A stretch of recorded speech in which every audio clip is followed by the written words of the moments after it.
Ciudad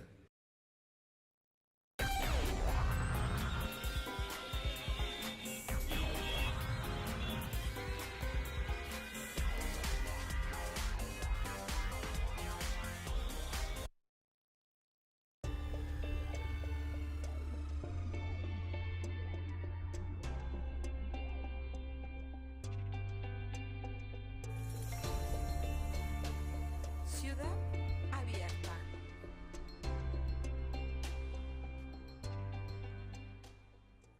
Hola, muy buenas tardes. Esto es Ciudad Abierta, un espacio en el que la diversidad sexual y de género tiene voz. Es una coproducción de Ciudad TV 21.2, el canal de la Asamblea y el Consejo para Prevenir y Eliminar la Discriminación de la Ciudad de México, el COPRED. Hoy, avances LGBTI en la Ciudad de México. Comenzaremos por hablar del avance en el cumplimiento a la Declaratoria de Ciudad Amigable, con Pablo Álvarez y Casa Longoria, coordinador académico y de políticas públicas del COPRED. Asimismo, le comentaremos sobre las atenciones de casos de discriminación LGBTI con Alfonso García Castillo, coordinador de atención y capacitación del COPRED. Y como cada semana, la agenda internacional, en esta ocasión con Luis Hidalgo Gómez, asesor del COPRED, quien nos hablará de los países que aún criminalizan la población LGBTI. Por supuesto, un servidor en compañía de una experta en temas de diversidad sexual y de género, Jacqueline Loaz Tapia, presidenta del COPRED.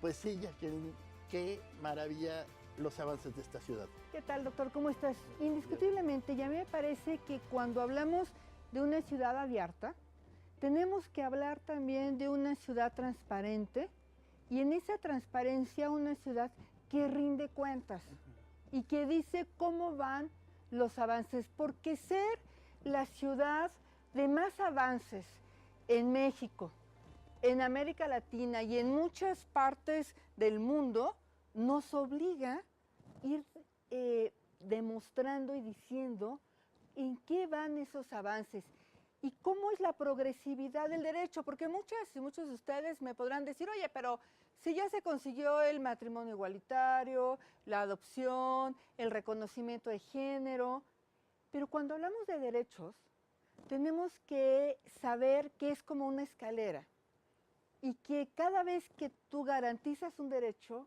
este derecho progresivamente te va exigiendo otros elementos para seguirlo garantizando o te enfrentas a situaciones que no advertías. Por ejemplo, hace algunos días en la Asamblea Legislativa, que se transmitió por aquí, por supuesto, se habló de que ya las personas, las parejas, podemos decidir el apellido, el orden de los apellidos. Sí, no necesariamente como siempre se hizo, que era primero el del padre y luego el de la madre, Y ¿no? entonces imagínate, en un matrimonio de personas del mismo sexo, esto era toda una discusión, porque ¿cuál es el que pones primero en una pareja de dos mujeres? ¿El de la madre gestora? ¿Por qué? ¿Y si gesta después la otra? Entonces todos cambiarán los apellidos del segundo. y entonces ya no serían hijo. hermanos. Entonces, todo este tipo de cosas es precisamente lo que significa la progresividad de los derechos. Y hablar hoy de esta evaluación es muy importante, pero también creo que hablar de las atenciones. La ciudadanía sigue buscando este consejo porque pues se siguen dando conductas discriminatorias, tú lo sabes, doctor. Sí, porque una cosa es la ley y otra aplicarla, ¿no? Y otra que se cumpla. Que lleguemos a que estos derechos sean reales, que sean parte de la convivencia cotidiana y de ahí, de que seamos la ciudad con más avances, no necesariamente quiere decir que toda la sociedad esté a la altura de estas leyes que ya se consiguieron, ¿no? Y tú me has contado muchas veces que diste clase y fuiste maestro. Pues eso sí también. Dime entonces, este es el reto de cómo cambias la educación. Y por eso es necesario que siga existiendo este espacio en donde la ciudadanía pueda venir a poner sus denuncias y sus quejas. Entonces, porque lo aprendido no es para siempre. No, y además lo aprendido va cambiando también. Entonces también tenemos que actualizar nuestra forma de entender el mundo. Y ese es el reto que tenemos pues en una ciudad con este compromiso con la diversidad sexual, es este compromiso que tenemos con la diversidad de género, pero también con las personas jóvenes que ya nacen con estos derechos. Sí, y que también hay que recordarles lo que platicábamos alguna vez, no solo el trabajo que les costó a las generaciones anteriores, sino muchas veces hasta la vida les costó a las generaciones anteriores. Tú lo has dicho muy bien, a muchos les costó hasta la vida. Entonces, medir estos avances, saber cómo estamos frente a nosotras mismas como ciudad, frente al resto de las ciudades y frente al resto del mundo, es por eso que hoy hemos decidido hablar pues de este informe, de esta evaluación. Noviembre se conmemora Ciudad Amigable y bueno, pues por eso estaremos abordando y haciéndonos un cuestionamiento también, ¿no? De Pues cómo sí, vamos. además, cómo vamos y cómo le hacemos para ir mejor, ¿no? Exacto. Y también, sobre todo, también celebrarlo, celebrar todo lo que ya tenemos, ¿no? Porque además sí ha costado mucho trabajo y hay que celebrar lo que sí tenemos y que lamentablemente todavía muchas ciudades dentro de nuestro mismo país no tienen. Hay estados donde están francamente pues en un par de siglos atrás, si no es que más, ¿no? Y que tienen que venir acá a la Ciudad de México a garantizarlos. Bueno, pues te voy a contar que Miguel es un agente de policía de la Ciudad de México que antes de ser funcionario público fue discriminado por su orientación sexual. Él nos comparte su experiencia. Soy abogado, egresado de la Universidad Nacional Autónoma de México.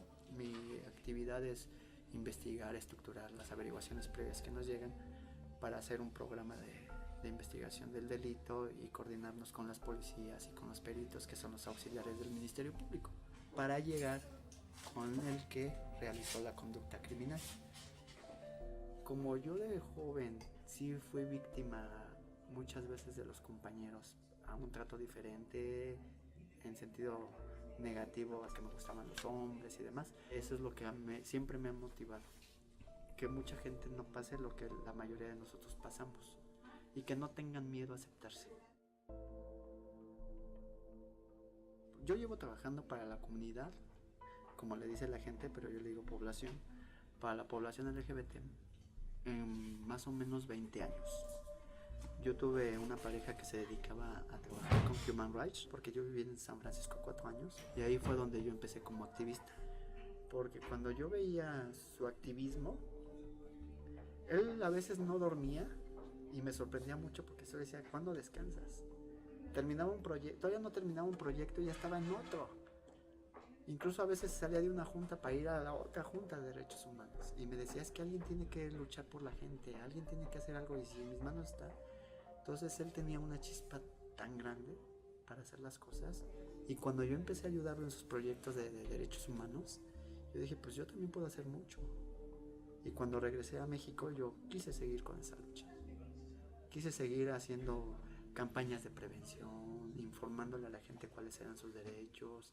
Yo fui el segundo abogado a nivel nacional en lograr que una persona transexual, las autoridades judiciales le reconocieran su personalidad jurídica. Entonces, muchas organizaciones aquí en el Distrito Federal, incluso en provincia, me conocen, porque antes de pertenecer a la Procuraduría yo trabajaba con ellos. A mí me tocó ser parte de una conducta discriminatoria en Puerto Vallarta y en Acapulco.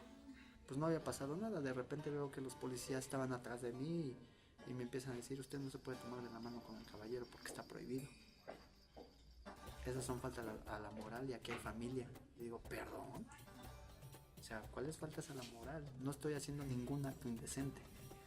Todavía existen estas conductas, y por parte de las autoridades, que por el solo hecho de que te habían tomado de la mano, ya te quieren remitir al Ministerio Público, a un juez cívico. Entonces dices, ¿dónde están nuestros derechos, no? Que personal que se dedica a impartir justicia, a procurar justicia, en este caso los policías, que dice, pues tú me debes de proteger y yo no me debo de proteger de ti. Entonces digo, yo soy abogado, yo me sé defender, y la gente que no sabe, Entonces terminó en que los policías ofrecieron una disculpa, pero que ya no volví a tomar de la mano a mi pareja. Le digo, discúlpame, pero yo puedo tomar de la mano a mi pareja donde quiera y en el momento que sea.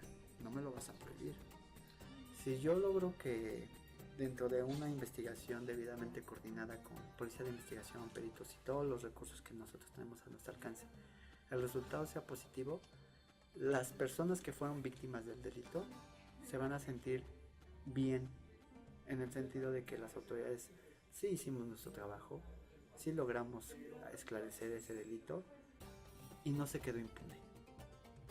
Mientras que el delincuente, pues ni modo, si él lo hizo, la ley es bien clara, tienes que pagar como la ley lo establece. Y cuando logramos el objetivo, la satisfacción personal y profesional es mucha.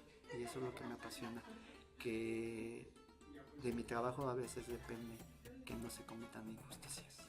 Y a veces he formado parte del personal que se dedica a dar capacitaciones de sensibilización para otras autoridades. De hecho, a mí me gusta mucho hacer deporte. Practiqué como 20 años el atletismo, fui campeón nacional, de ahí me pasé al voleibol y actualmente practico el box. Las capacitaciones derivan de los programas de derechos humanos que tiene el gobierno del Distrito Federal para hacer valer y respetar los derechos de la población como grupo vulnerable. Y dentro de los programas ha establecido capacitaciones para todos los funcionarios en cuanto a sensibilización y todo encaminado a los tratados internacionales de los que México forma parte. De hecho, el Distrito Federal fue el primer estado en crear una unidad especializada de investigación para la población LGBT. Y a nivel mundial no había otra. Entonces sí somos un parteaguas. Hemos ganado muchos espacios e incluso hay leyes que ya nos protegen como población LGBT en ciertas conductas. Pero desafortunadamente vivimos en una sociedad con creencias y conductas muy arraigadas. Entonces tenemos que cambiar todo ese patrón. Ya sabemos que hay una diversidad sexual, pero la mayoría de la gente no entiende que es una diversidad sexual y todos formamos parte de una diversidad. Heterosexuales, transexuales, travestis, transgénero, intersexuales, homosexuales, lesbianas. Todos somos una diversidad. Simplemente que por las raíces que nosotros tenemos, no entendemos que también hay personas diferentes a las heterosexuales. Entonces tenemos que empezar a cambiar por esa situación. Y con las leyes que tenemos en el Distrito Federal, México ha ocupado un espacio a nivel internacional y mundial muy elevado en el respeto de la población LGBT. Pero es un cambio que se da paulatinamente. Entonces los derechos que hemos logrado como población LGBT ha sido el resultado de la lucha constante de los activistas, y quizás no se termine el cambio en esta generación, sino en 3 generaciones más. Y obviamente a nivel nacional, pues el Distrito Federal fue la muestra para que varios estados incluyeran en sus legislaciones el respeto a los derechos de este grupo vulnerable. Pues sí, siempre el espacio de la seguridad pública, el acceso a la justicia, es en donde los grupos de la diversidad sexual y de género pues siempre se sienten más inseguros. Más inseguro. Y qué mejor que alguien que padeció estas injusticias y que fue discriminado dentro de la misma corporación, sea quien se encargue de capacitar a las personas a esta realidad que no habíamos querido aceptar, ¿no? Sí, es irla avanzando, irla reconociendo. Yo recuerdo cuando se conmemoró precisamente el día de la declaratoria de Ciudad Amigable, nos vinieron a visitar de Tel Aviv y el representante de Tel Aviv venía con su novio, y algo de lo que nos decía es: qué maravilloso es caminar por esta Ciudad de México tomados de la mano y ni quien nos voltea a ver. Pues estos son parte de los logros que esta ciudad ha alcanzado, en donde es una lucha constante y sí hay que reconocerlo, sí hay que decirlo, con las policías, los policías constantemente, porque tú decías algo bien interesante al principio. Así fuimos educados y no hay luego concordancia entre esta política pública y nuestra conducta, pero cuando eres una persona servidora pública, pues tus prejuicios y tus estigmas los tienes que dejar de lado. Sí, y qué mejor que sea alguien que padeció esa injusticia quien tenga que enseñar y capacitar a los mismos funcionarios y policías, ¿no? Ahí vamos avanzando. Este es el reto. Sí. Y mucho se ha trabajado para conseguir la igualdad entre las personas LGBTI. Ante todo, somos seres humanos. Veamos el siguiente video sobre la homofobia. Hola, mi nombre es Rodax. Para mí el ser gay es totalmente igual que ser heterosexual, que ser lesbiana, que ser trans. Y es muy importante esta parte del respeto. Tenemos los mismos sentimientos, sentimos igual, somos humanos.